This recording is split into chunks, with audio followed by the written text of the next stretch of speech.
Oke, halo teman-teman. Pada kesempatan kali ini saya akan membahas tentang suatu topik, yaitu pendidikan kewirausahaan di perguruan tinggi adalah cara paling efektif dalam meningkatkan pengusaha di Indonesia.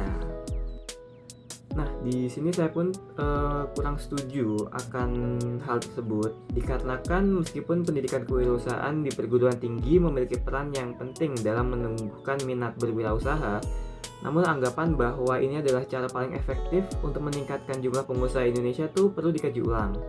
Nah, berikut adalah alasannya.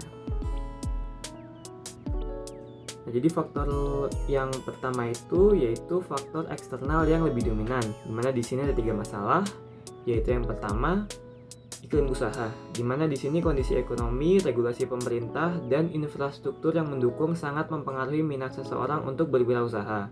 Pendidikan yang baik saja tidak cukup, akan tetapi juga dibarengi oleh lingkungan bisnis yang tidak kondusif.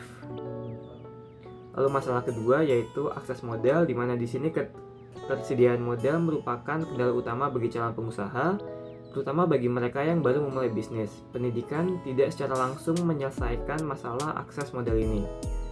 Lalu masalah ketiga yaitu jaringan, di mana di sini koneksi dengan pelaku bisnis yang sudah berpengalaman dan akses ke pasar yang lebih luas sangat penting untuk keberhasilan usaha. Pendidikan kewirausahaan mungkin tidak cukup untuk membangun suatu jaringan yang kuat. Nah, lalu di sini kemudian ada faktor kedua, yaitu keterbatasan pendidikan kewirausahaan, di mana di sini ada 3 masalah juga, yaitu pertama, teori versus praktik, di mana di sini banyak sekali kurikulum kewirausahaan yang masih terlalu banyak teori dan kurang memberikan pengalaman yang praktis. Padahal pengalaman langsung dalam menjalankan bisnis adalah cara terbaik untuk belajar menjadi seorang pengusaha. Lalu masalah kedua yaitu standarisasi, di mana di sini belum adanya standar kurikulum yang jelas serta komprehensif untuk membuat kualitas pendidikan kewirausahaan di berbagai perguruan tinggi menjadi tidak merata.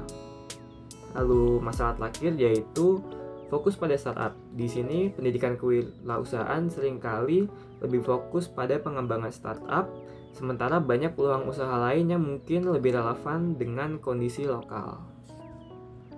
Nah, lalu faktor terakhir yaitu minat bakat alamiah. Di sini ada 2 masalah utama, yaitu yang pertama profil pengusaha, di mana tidak semua orang tuh memiliki minat dan bakat untuk menjadi pengusaha. Faktor kepribadian, lalu faktor motivasi, toleransi resiko juga sangat berperan dalam minat seseorang untuk menjadi seorang pengusaha.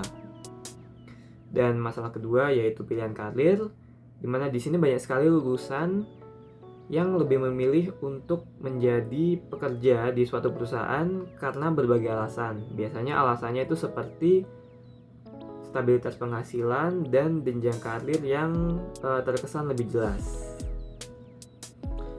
Nah, lalu ada pun alternatif pendekatan yang mungkin bisa dilakukan untuk meningkatkan jumlah pengusaha di Indonesia.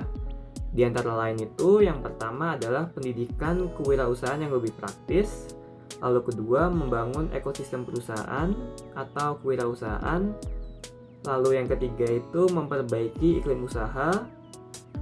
Lalu yang keempat, mendukung usaha kecil menengah atau UMKM. Dan yang kelima atau yang terakhir itu promosi kewirausahaan.